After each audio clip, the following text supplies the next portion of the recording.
So welcome, Stephen Gardner, to the channel. Appreciate you. Thank you so much, not only for taking the time, but also thank you for this guy right here. Oh, yes. Yeah, really appreciate that. And Michelle's too, but hers Mine's is in the closet. hanging up. Yeah. And also, congratulations for all your success. And also, thank you for sharing your audience, because I got a lot of people commenting saying that they came over from Stephen Gardner's channel. Oh, good. Excellent. I love hearing that. And thank you for allowing us to even participate in your channel and your giveaways, which by all means, feel free, introduce yourself to those who may not be aware or know who you are or have seen you before on my channel. And also any other information you want to share about any upcoming giveaways.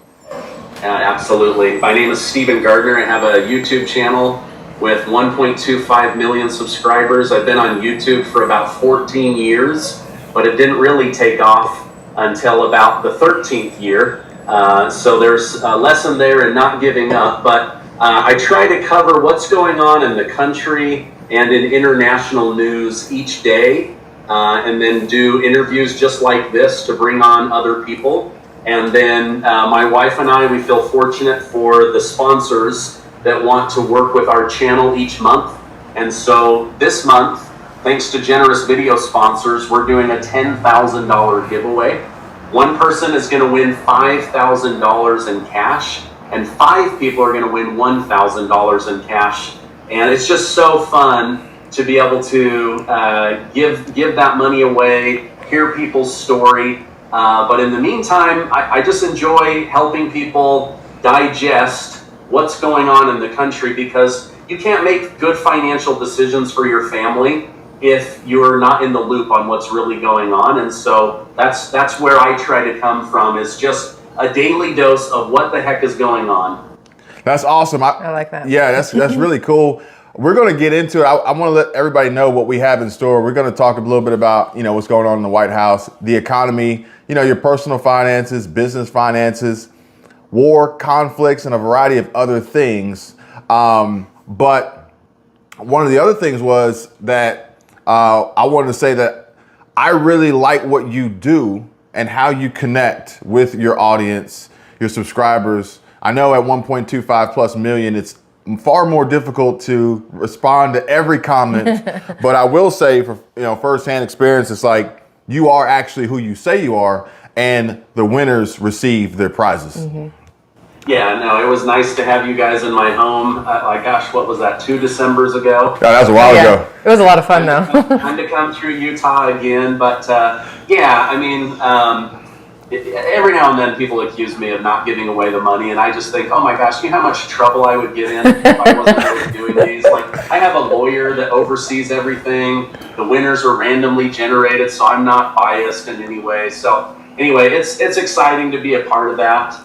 And then just help people with, understanding what's really going on, because the mainstream media today, they have a narrative that they try to plug stories into in order to keep it moving forward. And I just like to cover those stories. I don't care who you vote for. I don't care about your religious beliefs, your political beliefs. Like, I just want to tell you the news and get it from multiple sources, and then say, okay, here's what I think is really going on. No, that's a similar format to what Michelle does, and she takes the information, connects the dots, but also tries to analyze how they're saying what's being said. Mm-hmm. What the underlying tone is in whatever article is written, to give you the idea of what they want you to believe, what they want you to hear from it. And so, how to focus on what is actually being said as opposed to what they want you to hear. Yes, absolutely. Mm-hmm. Now, speaking of getting started, you said you've been doing this for 14, but it took off around 13. And obviously, that was where I would assume a majority of your audience got to know you, with your daily or almost daily, maybe, stimulus updates. And just recently, I came across something from, was it Ilhan Omar, and her possible discussions of just doing that. Again, stimulus checks for the people, like through the Support Act, $1,200 for adults, $600 for children. Now, I know you even had Gerald Celente on your channel here recently, American business consultant. Not to go too far into it, but what do you think about the future of stimulus checks and this way of potentially supporting some of America's people financially? Yeah, I cover the Russia-Ukraine war a lot, and I covered the stimulus check situation very heavily when we were all in lockdown. If there's going to be some kind of stimulus check, it's not going to be able to be under the context of COVID. It's going to have to be under the context of, we finally care about the American people. That's where it makes me a little bit nervous, because I don't know that politicians really care about us beyond our vote. Oh, yeah. Yep. So, that's what makes me a little bit nervous. Now, I do know that there are still people that are trying to reinstate the child tax credit, where you get a monthly check to help with raising a family. That's become very common in Europe. That was a program that Mitt Romney, a Republican, originally introduced. Democrats took it as their own idea and rolled with it, and were able to put it out for about 9 months. And then they just didn't have the bipartisan support to keep it moving forward. People like Ilhan Omar, she's part of a group called the Squad, and they typically, I have found, they put out ideas that sound really good on paper and are really good for attracting ears and eyeballs. But for example, AOC, Alexandria Ocasio-Cortez from New York, she has been voted one of the representatives that puts up the most amount of bills that never go anywhere.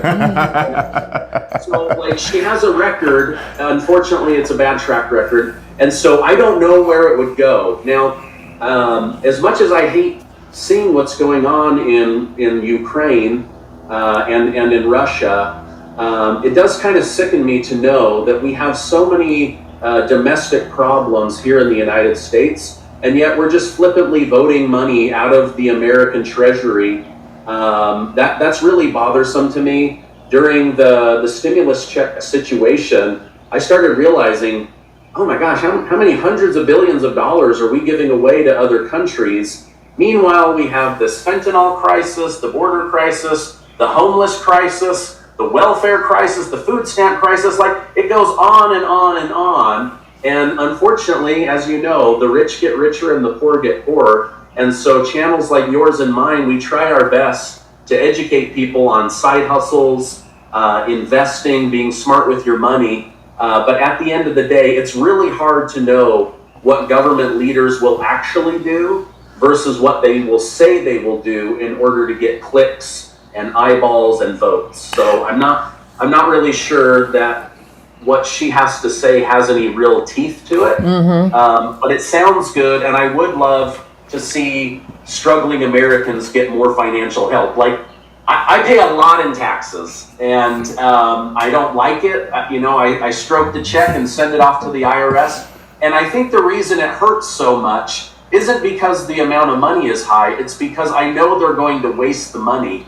And so if it was going towards a good cause, then it would be less painful, which is why I do my giveaways. It's one way that I try to give back. But at the end of the day, I can only support my family and maybe help a few other individuals. I can't carry multiple families. Well, it's definitely appreciated for all that you do try to do. And as you mentioned, this financial support and help, what's most important is the education, because, a little can go a long way if you know what to do with it. And we try to discuss this with diversity, security, cash flow, and my 5 basic principles of basically getting on track to being financially free. But you have written a book. I've written 7. You've 7 books? Yeah, and one Christmas story. So a total of 8. But I don't know if I have a copy of it near me. But no, I don't. But the most popular one is Taming Wall Street. where it talks about where I put my own money. It's a strategy that some people like, some people hate, but it's what I've chosen for my family, and it's been really good to us. But yes, Taming Wall Street is the one I'm probably most known for, and then the second most popular is A Bridge Over Troubled Wall Street, which has to do with real estate and real estate lending. I like what you did there. So I'd have to say or ask, is there another book coming? As of right now, there is not another book coming. If I do, it would probably be a child's, like a children's storybook. But as of right now, I'm very limited in the number of people that I help with building wealth or getting out of debt, only because my YouTube schedule keeps me so busy. But yeah, the books are out there. They're very instructive. They're written in story form, so they're not like textbooky or anything like that. Well, that's cool. We gotta stay on track here because I got a lot I want to cover with you while I do have your time. I do appreciate it. And we don't really get too many of these comments anymore, but there was a time where people would say, YouTube's not a real job. Oh, yeah. And you probably work more now on YouTube than you ever have before in any other job you've had. And at the end of the day, you're doing great work, but you also have zero guarantee of any compensation in return at the whims of the algorithm. Yeah, that's absolutely true. It is where I spend the majority of my time now. And in fact, I'm proud to say that I actually employ other people now. I've been able to grow a team. And so I've become a center of financial help for other people that help work on my channel. That's awesome. Yeah, and that's been a really good feeling that way to grow and expand. But yes, it can be it can be a very frustrating and rewarding. People tell me all the time, how do you grow a channel to 1 million? I say, I don't know. If I knew, I would write a book about it and I would leave YouTube. It's just, every channel is so different, and you've just got to find the audience that enjoys what you talk about on a regular basis. I don't want to get too sidetracked, but I have my own opinions about YouTube and the algorithm. And let's just say, for instance, you could grow a channel to 1 million easily, but you average 100 to 200,000 views a video. What would be the difference of having a channel with 200,000 subscribers when the views, depending on what your objective is and what your goals are, sometimes people get hung up on the subscriber count, or even they'll say, well, how much you get paid per subscriber, how much you get paid per like, and there's way more to it than that. But speaking of these, just a little bit from the White House and, like you mentioned before, getting votes, putting up bills, getting people excited, getting people talking, getting votes. Real quick, let's not spend more than 5 minutes on this. Possibility of a Biden versus Trump 2024. I think the chances are pretty high. I thought maybe it might be Trump and Ron DeSantis, and they'd have to kind of battle it out for the primary. And then I think it will be Joe Biden and maybe Robert Kennedy Jr., although the media, trashes him pretty heavily. Even though I believe he's a really good human being. So I think what's going on is I think Democrats want to be done with Biden, but it's really hard to unseat an incumbent. And so they might throw their weight behind the devil they know versus the devil they don't. Same thing in the Republican side. Trump is the devil they know, but not necessarily the devil they want. But, it is really tricky. But I think the Democrats have possibly set Trump up to be the only person that can run, because he has raised more money off of being indicted, and his popularity has gone up simply because I don't think most people care whether he slept with Stormy Daniel in 2006. They care that the justice system seems to be targeting people that are going after the presidential seat. And so versus actually going after criminals. Yeah, I mean, even just this week, District Attorney Alvin Braggs from New York, they brought him in to testify about why he was doing that. And this was, I don't think they were expecting this, but it was a pretty brilliant move on the Senate side. They had close to a dozen people whose families had been negatively affected by being soft on crime that came and testified. And these people got to say to his face, you let somebody out on a minor crime that raped my daughter, or that broke into my house, that killed my child, that was involved in a mugging that went wrong and ended up with death at our family. And so those things went out on the public news, and it was like, wait a minute, why is New York so soft on crime? And why is San Francisco so soft on crime? Like, you can literally steal $999 every day in San Francisco and they nothing. Don't do anything. Yeah. So how do you operate a business with merchandise where you can literally have thousands of people steal from you every day, and the police are like, we're handcuffed. We can't do anything. We can't handcuff you. You can't. Because of the rules. Yeah. You can't, and ultimately you don't. Sorry. Yeah. Yeah, so anyway, again, my point is that the American people are seeing this, and it's not necessarily making them say, oh, we want Trump, orange man bad is now orange man good. I don't think that it's that simple. They're simply saying, wow, in a third world country or Russia, that's where you lock up your political opponent, not the United States. What's going on? And so it's making people think differently.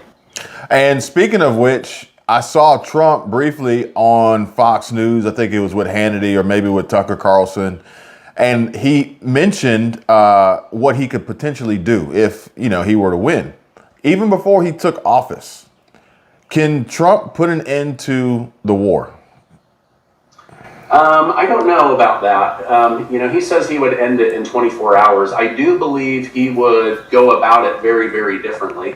For example, most people don't know this, but there's almost no communication happening between the Pentagon and the Kremlin and the White House and Moscow.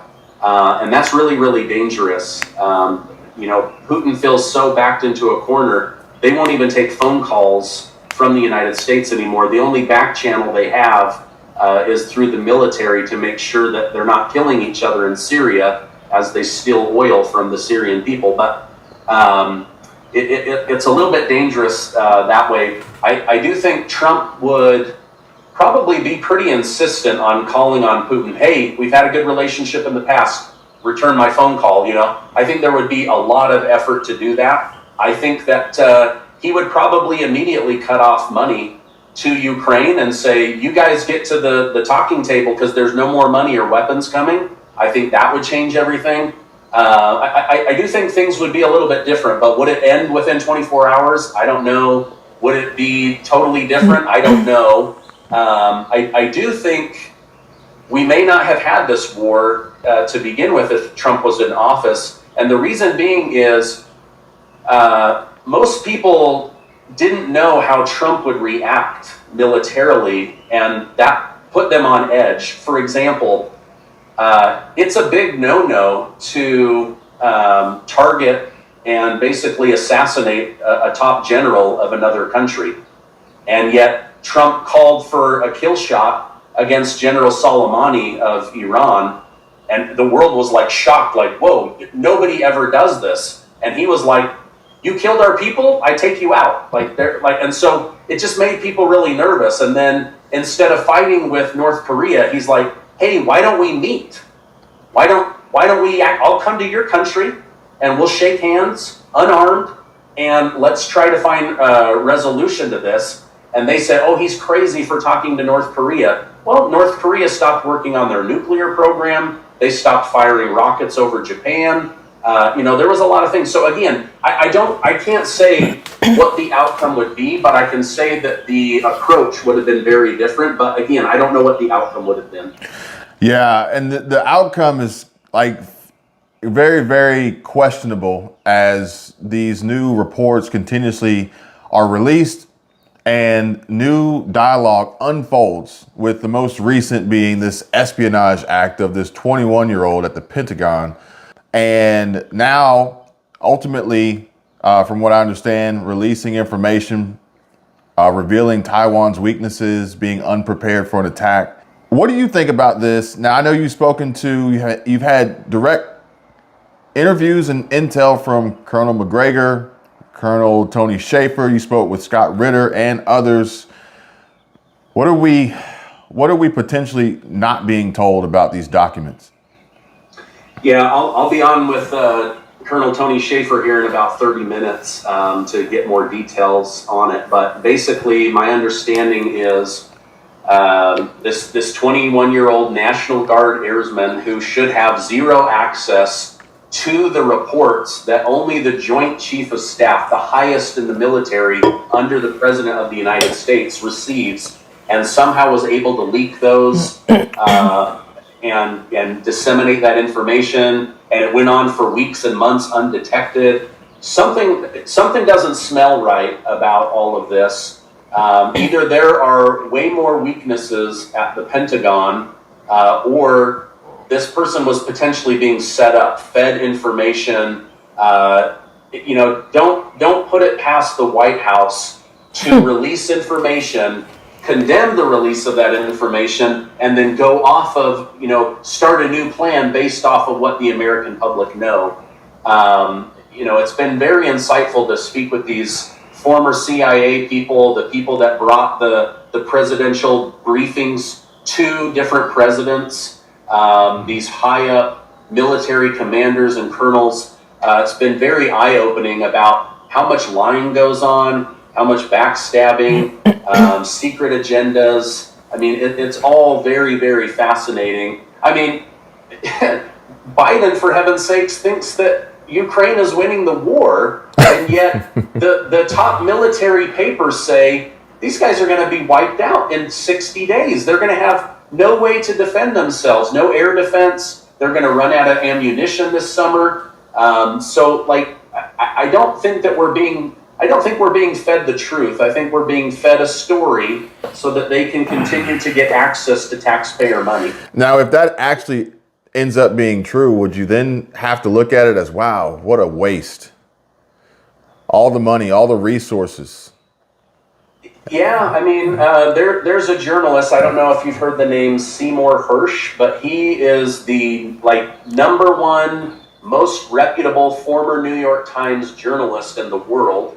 And he broke several major stories in the past. He's the one that broke the story that Biden ordered the hit on Nord Stream. Nord Stream 2 pipeline. That's what I thought. Okay? That guy last week came out with a new report from CIA Intel showing that the US government and the CIA know for a fact the top people in the Ukrainian government have stolen over $400 million of taxpayer money, and they have a list of who the people are, and President Zelensky's one of them. So it's that we know for a fact, up until it was time to defend Ukraine, everything they ever said about Ukraine is, it's the most corrupt country in Europe. It's the most corrupt country in Europe. It was so corrupt, in fact, the United States did a coup and installed the government they wanted back in 2014.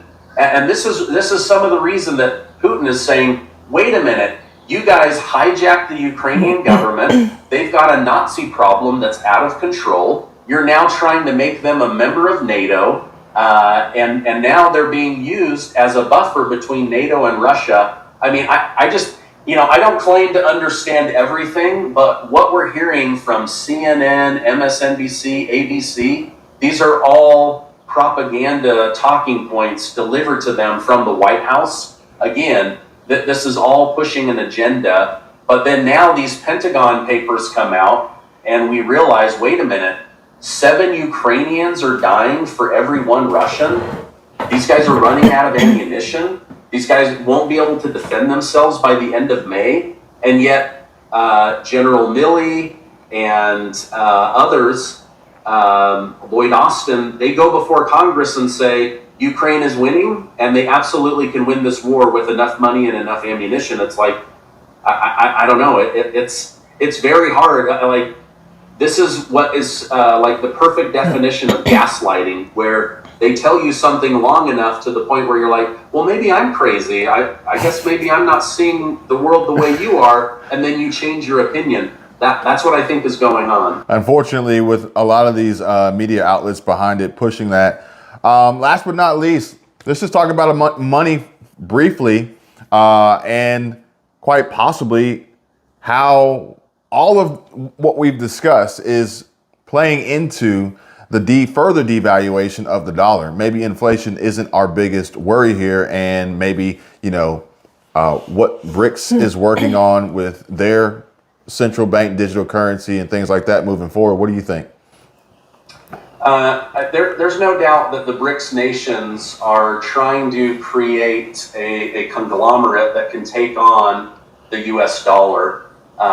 Will it happen overnight? I don't think so, but one of the crazy parts about the amount of money that the United States prints and disseminates is that is one of the key factors in why the US dollar stays dominant, is there's enough dollars for the globe to operate, where there's not enough rubles, there's not enough yuan, there's not enough whatever they use in Brazil, pesos or something, and so it is a dominant thing. The United States, it used to be backed by gold. Now it's backed by, people think it's backed by oil. It's actually backed by the military, right? The military presence is one of the major reasons that the US dollar stays in command. Is we've got, like over 100 bases in close to 100 countries. But here's what's happening. Under the Biden administration, we're losing our reputation. We're losing our power. We're losing our ability to influence. So China is stepping in and they're saying, whoa, we don't want to attack you, but we're going to broker a peace deal between Saudi Arabia and Iran. Your two enemies. And now your enemies are frenemies. And just yesterday, Israel said, we're being snubbed by President Biden. We're going to turn to China for diplomacy between Israel and Iran. That story just broke last night. So all of these countries are now turning to China as the superpower. That doesn't mean China is the superpower, but China wants to become the next superpower. The biggest problem that China is going to have, from what I've researched, is their population is going to collapse in the next 20 years. And so as big as they get, there won't be enough Chinese people to sustain what they've built. And so I believe that's why they're trying to infiltrate the globe, so that when they don't have enough population, they kind of do, because they have Brazil and they have Russia and they have all these other people that will sustain their empire. But their population, more of their population is over the age of 50 than under. They're not having enough children. And so you have this aging population that's going to run out of money and bodies, and then you have this younger population that has no money. They're not marrying, they're not having children, and so it's a really big problem. The reason I think the United States will remain dominant isn't because we're good at pumping out babies, because we're not. It's because all of these people are wanting to come into our country, and so by coming into our country, we will be able to sustain our population and keep kicking the can down the road, keep the Ponzi scheme going for longer than China. And so anyway, all of this, geopolitical stuff is all really, really interesting. And so anyway, that's how I see it from my small little vantage point in Utah. But it's all really, really fascinating, and it's all really scary, because things can turn on a dime really quickly, where, all of a sudden houses were affordable and rates were cheap, and then they were unaffordable and rates were really expensive.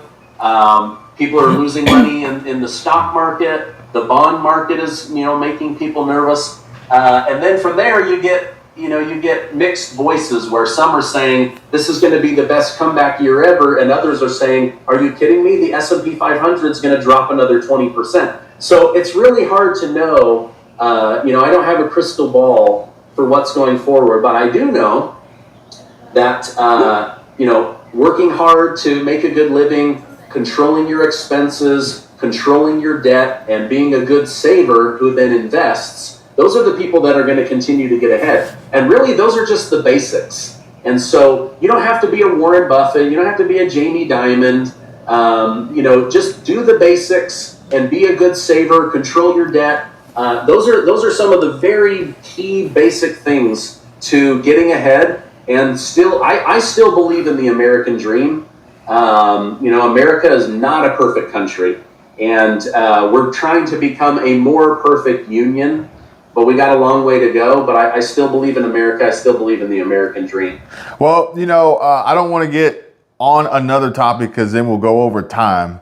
But interestingly enough, you mentioned just the basics, saving money, which is what I talk about, making more, spending less, having a budget, getting out of high interest debt, saving and investing. But you probably have come across this question a lot in your time as a creator on YouTube and the content that you put out for your audience. And it's, well, I don't have any money to save. I don't have any money to invest. I'm on a fixed income, SSI, SSDI, whatever it may be. What's the simple path to get on the right track when you're in that situation? I've struggled with that question for 3 years now, because being dependent on the government is a really hard position to be in. And so I'm not really sure. Like, people would ask me, how do I get really wealthy? And it would be like, okay, you're asking me for a custom tailored suit with no material to work with. And so you've got to go get material. And some of that is, there's people legitimately on disability and in situations where they're probably always going to have to be dependent on the government. And the only thing they can do is try to control their expenses in an economy where inflation is going up. I don't really have an answer for that. Those that are on SSI, you can have more by becoming more. That's the only answer I have. You have to go get more skills. You have to go maybe leave the job that you're in now for the job that will pay better. Don't be more loyal to your employer than you are to your future. Don't be afraid to start a business. Most people think, I have to quit my job and throw myself into it. One of the best pieces of advice that a mentor gave to me was, he said, you can work full-time on your job and part-time on your fortune. And eventually they will switch. You'll work full-time on your fortune and part-time on your job, and eventually you can quit your job and be, self-employed or an entrepreneur or retire. And so those are just some pieces of advice that I have. Like, I have right in front of me a couple of sticky notes that I read every day. I am my own greatest asset. Takes courage to make money, not just money to make money. Like, people think, that's very true. I've got to have money to make money. No, you have to have courage to make money, and then you can get your money earning money. I also have in front of me, if you can't imagine money in your life, then it's never going to show up in reality. Like, if you can't even imagine having money, then it's almost like you're blocking it from entering your life. And when I used to do financial planning with people and they wanted to go to the next level, I would ask them, okay, I want you to imagine that your income is double. And they'd go, I can't imagine making that kind of money. And I go, well, that's why you don't. If you can't even imagine it, then your brain will find every way to not get there. But if you can start imagining it, it's not like you go from making 50,000 to 100,000 overnight. Those are very rare stories. But if you go, okay, I make 50,000, how do I get to 100? And now you start with someplace, and now it's like, okay, what are the steps that I need to put in place? Okay, I've got to have more skills. Maybe I've got to switch industries. Maybe I've got to get into a sales position or a marketing position. Maybe I need to go back to technical school and stop working at a restaurant and work on becoming a welder or a plumber or a carpenter, something where it's very little debt and you're putting in sweat equity to learn a skill that then can pay you for the next several decades at a very good rate. And so I would say, most people just need to start imagining, what would it be like to bring in double the amount of money? And now your brain can start looking for solutions. But if you say, I'll never get there, then it actually looks for excuses to keep you at the level you're at right now. It's just the way the human brain works. Well, interestingly enough, Michelle would say, whether you think you can or you think you can't, you're right. Yeah. And what I have been saying here recently with the uncertainty in the markets is if I were to invest anywhere, I'm going to invest in myself. Mm-hmm. But lastly, kind of touching on how do I grow a channel to 1 million subscribers? Well, that's kind of like saying, how do I immediately get wealthy? How about you just figure out how to get 1 subscriber, and then you figure out how to get 2, and then you continuously use this method to continuously build. You can use this same philosophy and principle for building wealth as well. But I do have a question for you. Last one. On your sticky notes in front of you, do any of them include XRP, Ripple, or cryptocurrency in building your wealth? You know, the only crypto that I own right now is Bitcoin. I used to have some of the smaller coins, and I decided to get out. This was before like the Terra Luna crash, and what was the one that just happened? FTX. Before those, I was like, you know what? I'm going to scale back, and I'm just going to go into Bitcoin and Ethereum. And so I went into those, and then they dropped, and I was like, okay. I still believe in the principle, and so even though I've got some wounds here, I'm going to stick to it, right? And trust. And then a couple of months ago, there was a bump in Ethereum. I sold out, it went down, and then I was able to get a little bit more Bitcoin. So I'm a Bitcoin maximalist, as they call it. It's not that I don't believe in the other coins. I just believe in Bitcoin more. And so, yes, I do have some crypto, and I do believe in crypto, but I don't believe in all of crypto. There's too many coins out there. A lot of them get run up by celebrities or a really good idea, and then they come crashing back down. And so for me, where I don't like to take a lot of risk, I feel like Bitcoin is the one that has the least amount of risk, a great amount of upside left in it. The greatest amount of potential utility with the commercial and government space, but again, the other coins, I'm not gonna rag on them or badmouth them. I don't know enough about them, but I'm not personally putting any money into them. Even I get presented things every week, as you can imagine, and one of the first questions I ask is, how is this not an unregistered security? And most people can't answer that question, and so I say, no, thank you, I don't want to be involved. If the SEC deems any of these coins an unregistered security, they will immediately evaporate overnight, because none of them have a source of income. None of them create, I don't care how much utility or value you say they have, if there's no money to pay the SEC to stay registered, you're out of business overnight. Like, most people don't realize this. It costs $100 million a year for Apple to be a publicly traded company. That's lawyers, paperwork, all the fees, $100 million. So now you have like a Bitcoin or an Ethereum or something, and they say, you're an unregistered security, you have to register. It's $10 million to get in and get going. They're like, we don't make $10 million unless people believe in us and run up the coin. Now they don't believe in it, they run down the coin, right?